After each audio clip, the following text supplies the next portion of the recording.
ভুলেও দুইটি নিয়মে কখনোই পানি পান করবেন না। যদি এই দুইটি নিয়মে পানি পান করেন তাহলে মারাত্মক রোগে আক্রান্ত হয়ে যাবেন, মহা মুসিবতে পড়তে পারেন, বিপদ আসতে পারে।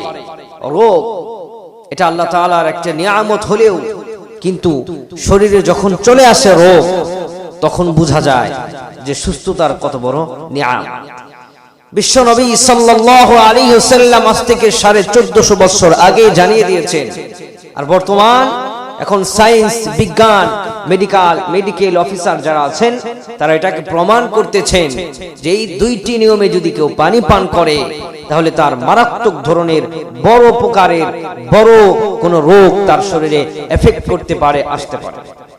সেজন্য এই দুইটি রোগ থেকে যদি মুক্তি পেতে চাই তাহলে আমাদের এই কোরআন সুন্নাহ অনুযায়ী নবীজি সাল্লাল্লাহু আলাইহি ওয়াসাল্লাম যেইভাবে পানি পান করতেন সেইভাবে আমাদের পানি পান করতে হবে। সুবহানাল্লাহ, কি শিক্ষা আমাদেরকে দিয়েছেন, কি শিক্ষাগুলো আমাদের মাঝে তিনি রেখে গিয়েছেন।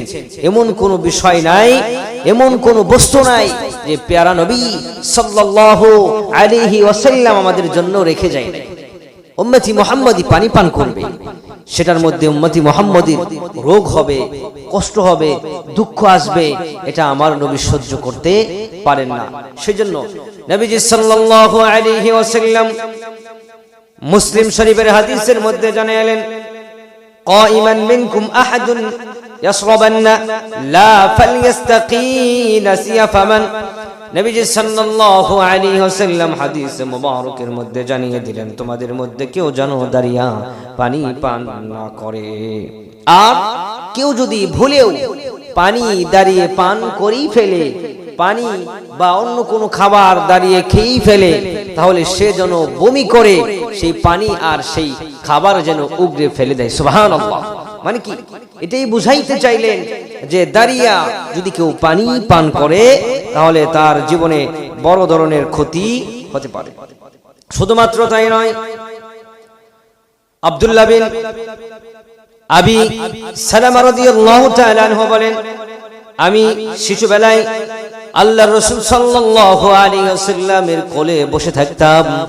এক সময় কোলে বসে যখন খাবারের এদিক সেদিক লাড়াচাড়া করে, ডানের খাবার আমি হাত দিয়ে ধরি, বাম দিকের খাবার আমি হাত দিয়ে ধরি, তখন নবীজি সাল্লাল্লাহু আলাইহি ওয়াসাল্লাম বললেন, ইয়া গোলাম সামিল্লাহ ওয়া কুল বিয়ামিনিকা ওয়া কুল মিম্মা ইয়ালিকা। নবীজি সাল্লাল্লাহু আলাইহি ওয়াসাল্লাম বললেন, হে বৎস, ডান হাত দিয়ে খাবারগুলো স্পর্শ করো, তুমি তোমার পাশের খাবারগুলো ধরো, অন্য পাশের বাম হাত দিয়ে খাবারগুলো ধরার তোমার প্রয়োজন নাই। সুবহানাল্লাহ।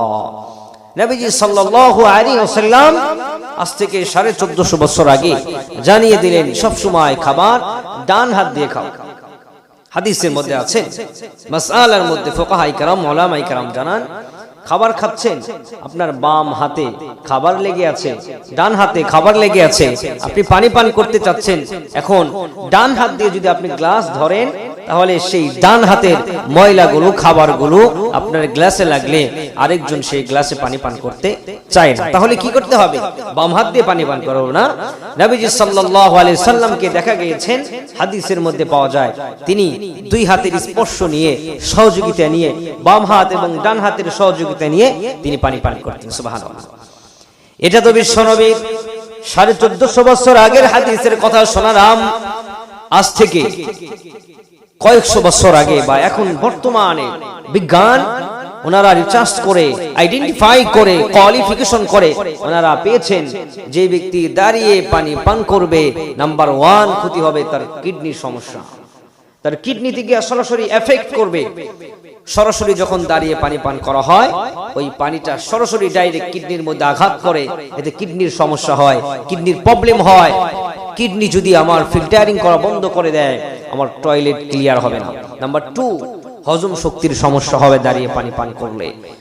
সেই জন্য আসুন দাঁড়িয়ে পানি পান করা থেকে আমরা বিরত থাকি। দাঁড়িয়ে পানি পান করলে কিডনির প্রবলেম হবে, হজম শক্তির সমস্যা হবে, আরো আদার শরীরের অনেক মারাত্মক ধরনের ক্ষতি হতে পারে। সেজন্য রাসূলের হাদিসগুলো অনুসরণ করি ইনশাআল্লাহ।